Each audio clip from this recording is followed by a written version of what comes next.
बिस्मिल्लाहिर्रहमानिर्रहीम। Hello guys, अस्सलाम वालेकुम। आज हम बनाएंगे ईद उल अज़हा स्पेशल मटन कोरमा। तो चलते हैं रेसिपी की तरफ। हमने मटन लिया है 1 kg। मटन को अच्छे से हमने 3 से 4 दफ़ा पानी से धोकर निकाल लिया है और एक स्ट्रेटनर में हमने डाल कर इसे रख दिया था ताकि इसका पानी बहुत अच्छे से रिमूव हो सके। तो इसका पानी रिमूव हो चुका है। अब हम इसे एक देगची के अंदर ऐड कर देंगे और इसके साथ ही हम इसके अंदर ऐड करेंगे 1 गिलास पानी, 1 table spoon ginger paste, 1 table spoon garlic paste, 1 table spoon हल्दी पेस्ट। हल्दी पेस्ट की आप रेसिपी हमारे चैनल पे जाकर देख सकते हैं। अब इसमें ऐड करेंगे साबुत गरम मसाले। साबुत गरम मसालों में हमने लिए 10 से 12 अदद छोटी काली मिर्च, 3 से 4 अदद दालचीनी के टुकड़े, 2 अदद तेज़पात के पत्ते, 6 से 7 अदद सब्ज़ इलायची। इसके अलावा लौंग लिए हमने 10 से 12 अदद, ये ऐड कर दिए हैं हमने। अब हम ऐड करेंगे 2 टेबल स्पून पिसा हुआ धनिया, 2 table spoon red chilli powder. अब इन सबको हम बहुत अच्छे से मिक्स करेंगे और मिक्स करने के बाद लो फ्लेम पर हम 25 से 30 मिनट इसे कुक होने के लिए छोड़ देंगे। अब हम इसे कवर करके रख देंगे। पहले अच्छी तरह से हम इसे मिक्स कर लेते हैं। तो ये देखिए बहुत अच्छे से मिक्स हो चुका है। तो गाइस अब हम इसे कवर करके ढक के रख देते हैं। तब तक आप हमारे चैनल को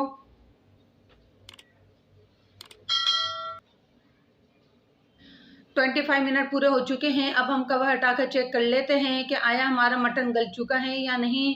इसके अलावा हमने बीच में एक दफ़ा और चेक कर लिया था तो हमारा मटन आधा गल चुका था। फिर हमने दोबारा से कवर करके रख दिया है। तो देखें ये माशाल्लाह से हमारा ये मटन काफ़ी हद तक गल चुका है। इसमें बस थोड़ा सा पानी रहता है। अब इस दौरान हम ऐड कर देंगे घी हम ऐड करेंगे 250 ग्राम। 250 ग्राम घी ऐड करने के बाद हम इसके अंदर ऐड करेंगे 200 ग्राम तली हुई प्याज का हमने बारीक बारीक चूरा कर दिया है, वो ऐड कर देंगे। इसके बाद हम इसे और मज़ीद 5 मिनट्स भुनेंगे। 5 मिनट्स भुनने के बाद हम इसके अंदर दही ऐड कर देंगे। तो यहाँ आप देख सकते हैं मटन और मसाला बहुत अच्छे से भुन चुका है। अब हम इस स्टेज पे ऐड करेंगे दही घर की जमी हुई ताज़ी फ्रेश दही ली है 250 ग्राम। 250 ग्राम दही को हमने अच्छे से फेंट के ये ऐड कर दी है और हम दही को भी मसाले और मटन के अंदर बहुत अच्छे से भुनेंगे 5 मिनट्स भुनने के बाद इस दौरान हम ऐड कर देंगे नेशनल शान मसाला। कौरमे को हम बहुत अच्छे से भुनेंगे 5 मिनट्स तक। आपने देखा होगा हमने इसमें नमक ऐड नहीं करा। अब हम भूनते वक्त नमक ऐड कर देंगे। हमने शुरू में नमक इसलिए ऐड नहीं करा कि हाँ गोश्त ऐड ना जाए, तो इसलिए हम लास्ट में ऐड करते हैं। तो अब हम शान मसाला ऐड करने के बाद नमक भी ऐड कर देंगे और नमक ऐड करने के बाद हम इसे बहुत अच्छे से 5 मिनट्स तक भूनते रहेंगे और इतनी अच्छी भुनाई करेंगे कि इसकी भीनी भीनी प्यारी प्यारी खुशबू आने लगे। तो हम इसको फिर फाइनल डिश आउट कर लेंगे और इसका फाइनल लुक आपको दिखाएंगे। तो चलिए जी हम इसे भून लेते हैं बहुत अच्छे से। 1 टेबल स्पून नमक भी ऐड कर देंगे।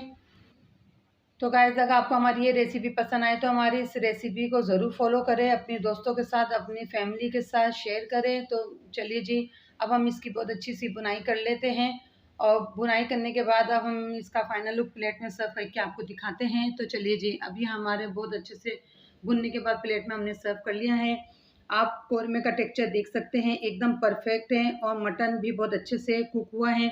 मैं आपको तोड़ कर दिखाती हूँ। ये देखिए नरम और मुलायम सॉफ्ट बोटी कितनी आराम से टूट रही है। आप इसे नान के साथ, कुलचों के साथ, चपाती के साथ सर्व करें। तो चलिए नेक्स्ट वीडियो तक के लिए ओके, अल्लाह हाफिज़।